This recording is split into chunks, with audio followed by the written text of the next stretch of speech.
Hello, everyone. My name is Zachary Siegel, and today I'll be talking about my senior thesis, Computational Models of Goal Inference in Open-Ended Domains, and this was advised by Professors Dom Griffiths and Jacob Andreas. So I want you to begin by watching this video and think about what it is that the person might be baking.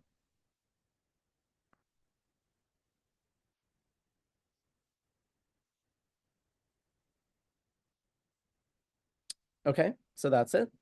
Do you think she was making banana bread, chocolate cake, red velvet cake, or brownies? Turns out she was making chocolate cake. And when you think about it, the process that you use to make this prediction is pretty interesting because you only saw a couple of observations, a couple of actions, and yet on the basis of that, you're able to predict with probably a good degree of accuracy what you thought that the goal was. And the purpose of this thesis is to understand how people do that. So the research question is, how can people infer the goals of others from limited observations? And to answer that, we need to consider what are the computational mechanisms that people use for goal inference. And we'll do that by building computational models of goal inference. In practice, real-world environments are complex, noisy, and open-ended, so we'll create our own domain that allows us to test and evaluate goal inference in a slightly more structured format. So to give some background on goal inference, Bayesian inverse planning is a framework that's used to do goal inference, and it basically considers the question, how rational is the observed sequence of actions given each possible goal? So it assumes that agents plan approximately rationally to achieve their goals, and it assigns high probability to a goal if the observed actions are consistent with what you would expect the agent to take if it wanted to achieve that goal. This framework has been extended to settings including collaborative robotics, verbal communication, and open-ended domains. But one way this thesis differs from past work is that past work assumes structured environments where you have knowledge of the ground truth transition function. In other words, you know the exact effect on the environment that each action takes. But in our domain, our cooking domain, we're going to assume that people don't know exactly what the impact of each action is, since when you're cooking in practice, you may not know exactly what everything is going to do, yet you still are able to predict what the goal is. And now to talk briefly about Bayesian inference. Bayesian inference is a probabilistic tool that's generally used to model human cognition in topics ranging from inverse planning, theory of mind, concept and word learning, causal inference, hypothesis learning, and more. So to give a concrete example, suppose we're estimating the probability that the agent has goal G given observed actions A1 through AK. By Bayes' rule, we can write the probability of G given A1 to AK is just equal to the probability of A1 to AK given G times probability of G divided by the probability of the action sequence. And this is just a general rule or law of probability. Now, looking at each of these terms, the prior probability of G represents the belief that the agent holds a certain goal before observing any of its actions. So you might think that certain goals are very unlikely, in which case the prior would be low. The likelihood probability of A1 to AK given G is the probability that the agent would have taken that action sequence if it held the goal G. And in general, this is the challenging quantity to estimate because you need to have some sort of model that represents how agents would act to know what the probability would be of a given action sequence given a goal. And then by considering every possible goal G, we can obtain a probability distribution over all possible goals, which is one of the strengths of Bayesian inference. So next, I want to talk about the domain that we use to evaluate goal inference. The domain is called recipe graph, which is an open-ended cooking domain. Participants construct recipes as directed acyclic graphs, and then participants can also predict recipes given a partially observed DAG. So this is what an example recipe looks like in the domain. It's a grilled cheese sandwich, and you can see that nodes represent items or combinations of items, and edges represent actions. So you slice the white bread, you slice the American cheese, and so on to form this combination node, which is then grilled to form grilled cheese. So we collect data from 20 participants on Prolific to build our recipe bank. Each participant inputs recipes for 12 different types of recipe classes. And the first step, participants select the ingredients needed for the recipe, like they're shopping at a grocery store. Next, they drag the nodes that they want onto the canvas from the items they just selected. And by clicking on a node, you can create an outgoing edge or action and a resulting target node. So if you want to slice the white bread, you select slice as your action, and then that creates a new sliced bread node. Once these new nodes and edges have been created, participants can drag together multiple items, multiple nodes, to form combination nodes. So if you drag sliced bread with sliced American cheese, a new node is created, replacing the two original nodes, called sliced bread plus sliced American cheese. And this can be repeated an arbitrary number of times. So that's how these sort of graphs can get constructed. The final recipe is recorded and submitted to a database of recipes. And to be crystal clear, each recipe class, such as grilled cheese, has many different recipes, since they're different recipes by different participants for the same type of item. So next, let's talk about the goal prediction task. We collected data from 20 new participants on Prolific, and each participant has to predict 12 different recipes. Participants are shown a partially observed DAG, or graph, and must predict the recipe class.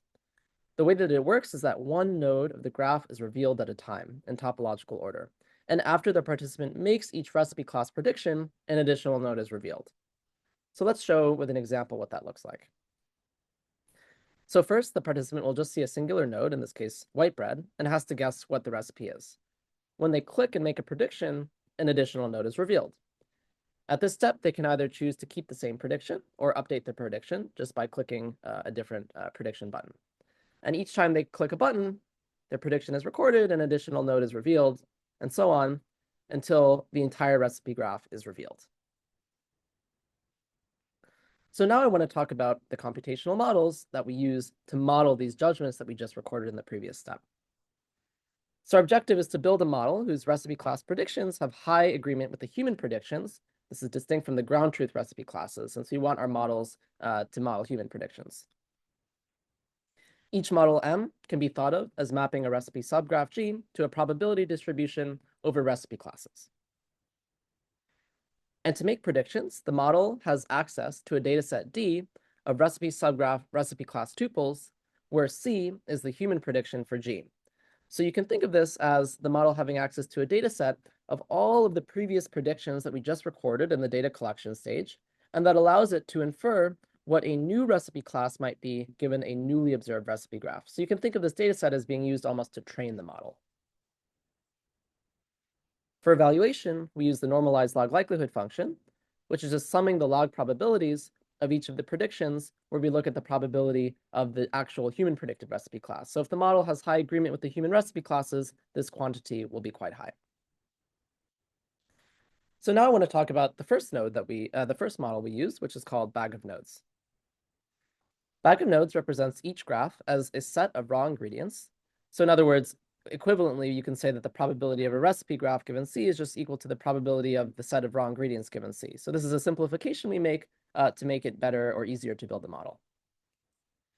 We use a naive Bayes assumption to calculate the probability of the ingredients, where we write the probability of a recipe graph given a class is just the product of the probabilities of each of the ingredients that appear within that recipe graph.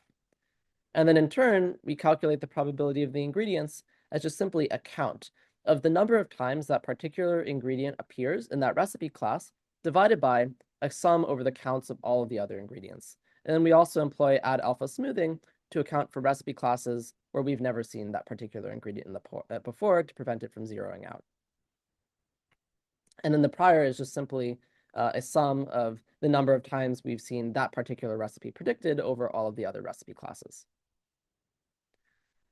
So the next model I'll talk about is called node subgraph. And instead of treating each of the ingredients independently, we compute the proportion of recipes in each class for which the observed set of raw ingredients is a subset of the ingredients of that recipe. So we write the probability of the recipe graph given the class is just simply equal to the number of graphs in the data set with that recipe class, such that the ingredients of our currently observed recipe is a subset of the ingredients of the recipe of that class. And then we divide that by the number of recipes there are of that class. So what this does is it tells us the proportion of recipes in the recipe class such that our observed ingredients are a subset of the ingredients of that recipe. And then the prior is computed the same way as before. And then the final model I'll talk about is called node IOU, where it just simply computes the average intersection of our union between the currently observed recipe, the set of recipe raw ingredients, and the ingredients of the recipe graph of each class. So the probability of the graph given the class is just simply the average IOU between the class and the current observed recipe graph, and the average IOU between every other class. And the average IOU is just simply an average of the intersection of reunion between the currently observed recipe graph and all of the recipe graphs within that class. And then IOU is just defined the normal way, the intersection of the set of raw ingredients between two graphs divided by the union of the set of raw ingredients between two graphs. And if you take a look at the performance, you can see that the bag of nodes model, which we started by, actually performs the best in terms of log likelihood, followed by node IOU, followed by bag of edges, which is a model that we didn't discuss, but is very similar to bag of nodes. It just takes the product of the probability of the edges rather than the nodes, followed by node subgraph, which has the lowest log likelihood score. If you look at the accuracy as a function of time, so in this case, the y-axis is accuracy and the x-axis is essentially the step that we're at, since remember, each node is revealed, an additional node is revealed at each step. And you can see that as more steps are revealed, the accuracy of both the human predictions in blue and the models increases. And that makes sense because as you have access to more information, you're able to get more accurate predictions of the recipe classes. We can also look at a confusion matrix of the results. So this plots the human predictions versus the model predictions. And you can see that the human and models confuse similar looking recipes. For example, cake is sometimes confused with brownies or chocolate chip cookies or chocolate souffle, which makes sense because recipes with similar ingredients might be hard to distinguish from each other. And we see this across all different models, not just bag of nodes. So the main takeaways from the results are that bag of nodes, although the simplest model, is best performing in terms of log likelihood. Accuracy with respect to ground truth as a function of time increases, both for the human and model predictions. And models confuse recipes with similar ingredients like brownies and chocolate chip cookies. But this might be caused due to some underlying ambiguity in the domain. It might be hard to actually capture the nuances between recipes with similar ingredients. So to talk about some limitations in future work, one limitation is that we only collected one prediction C per recipe graph G. And this means we can't capture the underlying uncertainty in the human predictions. So maybe for a given recipe class, 5 different humans would have 5 different predictions, which might mean it's uncertain, but we just don't have a good way of capturing that. So we really just need more data here. We should add more action types and ingredients to the domain to improve the ambiguity. This might help distinguish similar recipes such as chocolate chip cookies and cake. We could add a control group, which has unfamiliar recipes, not cooking, like an alchemy domain, to really evaluate the role that prior knowledge plays, because maybe people employ a different mechanism when predicting goals for domains that they're familiar with, such as cooking, versus new domains like alchemy. And the most interesting thing might be to build an inverse planning model to compute the probability of the recipe class given the graph. We adopted a Bayesian inverse framework, but didn't do explicit inverse planning where we considered, how rational are the given sequence of actions given each of the possible goals. So the main takeaways in this thesis, we explored how people are able to infer the goals of others from partial observations in unstructured domains. We built the recipe graph domain, which allows for the collection and prediction of intuitive recipes. We developed computational models of goal inference, which draw upon tools of Bayesian inference. And we found empirical evidence that Bayesian inference serves as a good model for human judgments. Thank you. I hope you enjoyed the presentation.